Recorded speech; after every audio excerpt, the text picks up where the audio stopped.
मु press media रो आज जो प्रेस कॉन्फ्रेंस अच्छी मु समस्त को वेलकम करुच्ची एवं इलेक्ट्रॉनिक्स मीडिया एवं प्रिंट मीडिया समस्त सांबादिक मानू स्वागत जनाऊँगी जे आपण मैंने सब बेले ओडिशा क्रिकेट एसोसिएशन को सपोर्ट करी आसी तो आशा करूँ आमर जो आम जो ओसीएल करने को जाऊँ से ओसीएल आपण मैंने आपण मान भूमिका जोटा कि गुरुत्वपूर्ण जानी आम कलाहांडी कप जो आमर डोमेस्टिक मैच हुए ओडिशा क्रिकेट एसोसिएशन से डोमेस्टिक मैच रे आम कलाहांडी कप रो तीनोटी फॉर्मेट थाए जोटा कि बीसीसीआई को आम टीम स्टेट टीम जो माने कि सिलेक्टर एवं कोच माने सिलेक्ट करती तो ता पूर्व आम डोमेस्टिक मैच सारी था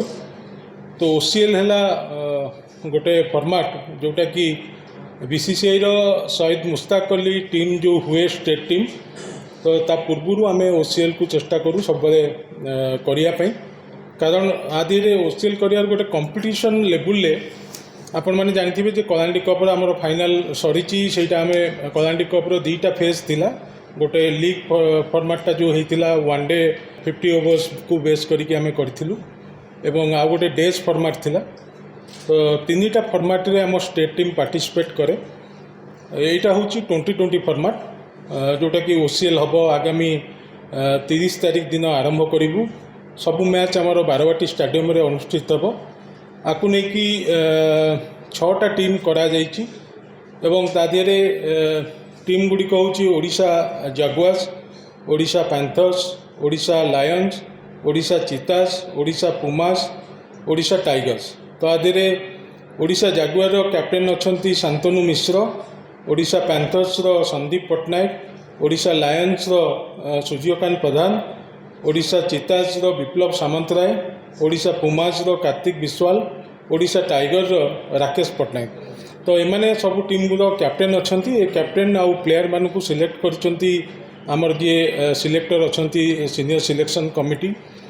कैप्टेन भी से माने ही बाछी तो यही गोटे गोटे ग्रुप होती से ग्रुप रे 6टा टीम समस्ते समस्त सहित खेलिए एवं यहाँ प्राय 33टा मैच अनुष्ठित हेब आदि गोटे टीम सहित दीटा मैच खेलार सुजोग अच्छी आदि सबू स्टेट प्लेयर जो प्रोबाबल आमर जो लास्ट ईयर स्टेट प्लेयर थिले समस्ते इनक्लूड अच्छा जो नुआ अपकमिंग प्लेयर जो अच्छा आदि बहुत जन चांस पाई यहाँ गोटे प्लेटफॉर्म तांकु प्रूव करने स्टेट टीम रे रहियापे यहाँ सुजोग सृष्टि हेब मु आशा करी आपण मैंने ओडिशा क्रिकेट एसोसिएशन को सहयोग करेंगे।